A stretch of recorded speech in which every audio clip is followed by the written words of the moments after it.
Check out our new CNC models, including our larger Fabricator Pro and our complete Greenbull version 2, each offering the capability to use lasers and/or fourth axis, with sizes up to 8 feet by 17 feet. Custom sizes are available. We also offer 4 options for purchase, from plans to fully assembled machines. As always, you can purchase parts and accessories for your CNC machine and retrofits if you're building your own machine.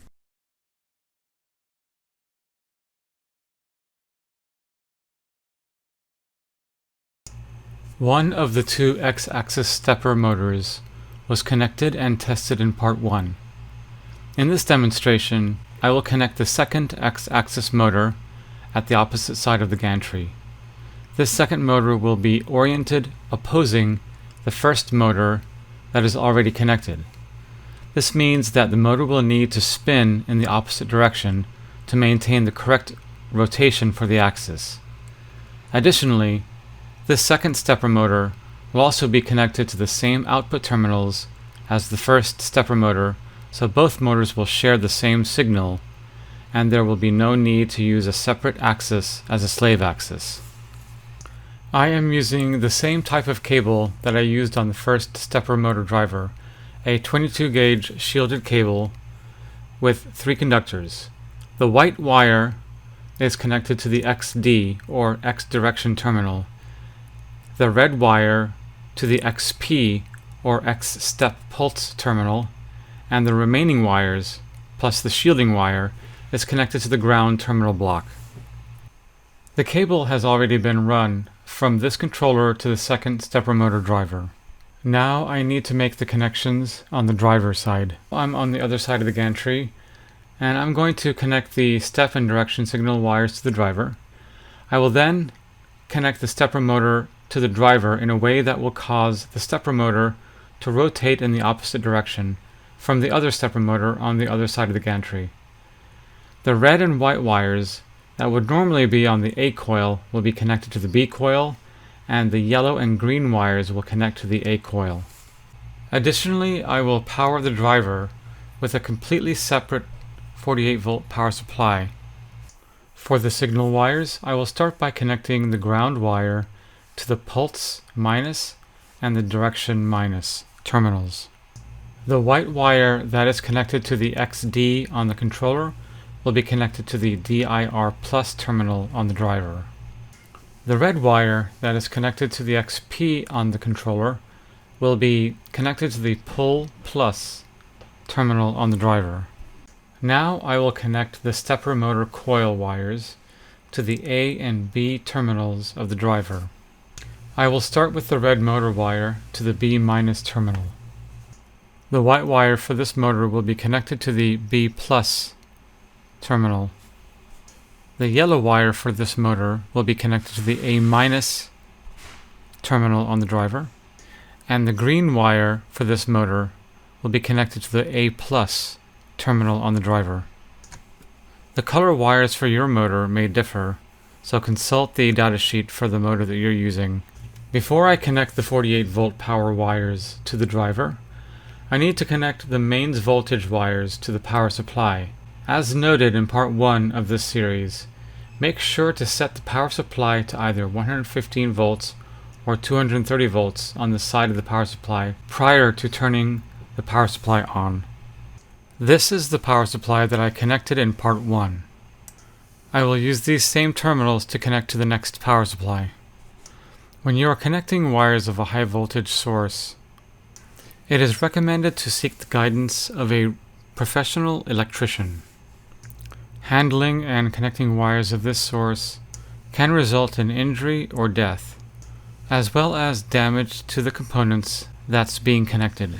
I'm connecting the live black wire to the L terminal, the neutral wire, white wire, to the N terminal, and the green wire to protective earth, the ground. I am connecting the remaining power supplies using the same cable containing a black, white, and green conductors. I am using 14 gauge wire. However, consult a professional electrician on what gauge wire is best for your application.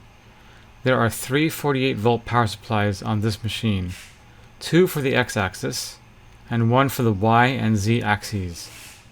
Two other power supplies will be connected later that will power the pump and fan and power the 24-volt side of the controller. All three of these power supplies will be chained together using the same cable with the exception of the last power supply, since there will be fewer amps being drawn on that last leg.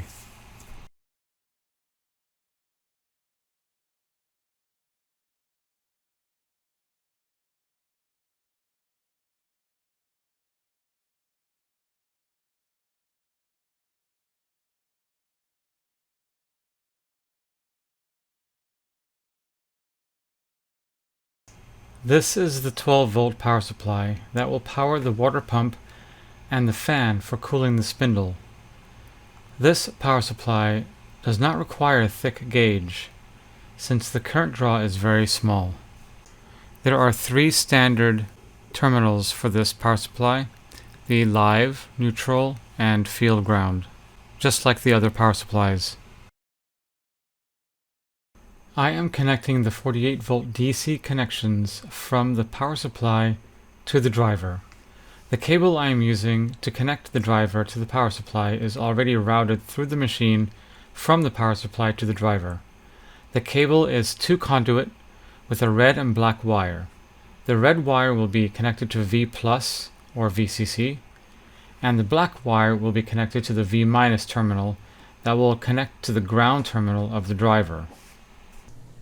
At the driver's side, the black wire will be connected to the ground terminal, and the red wire will be connected to the V+ terminal.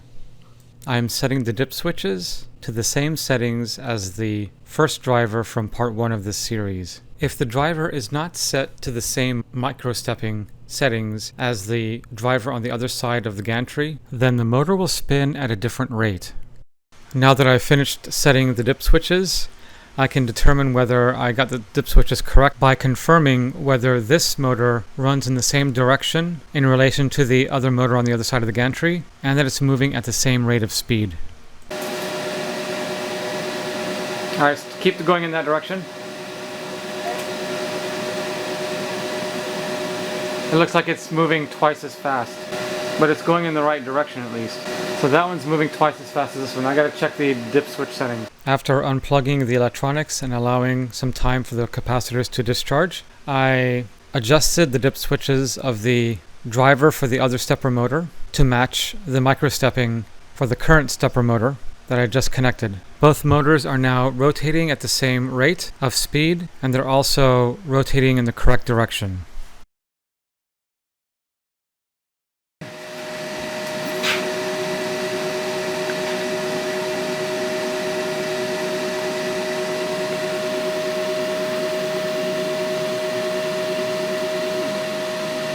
Now do the other direction.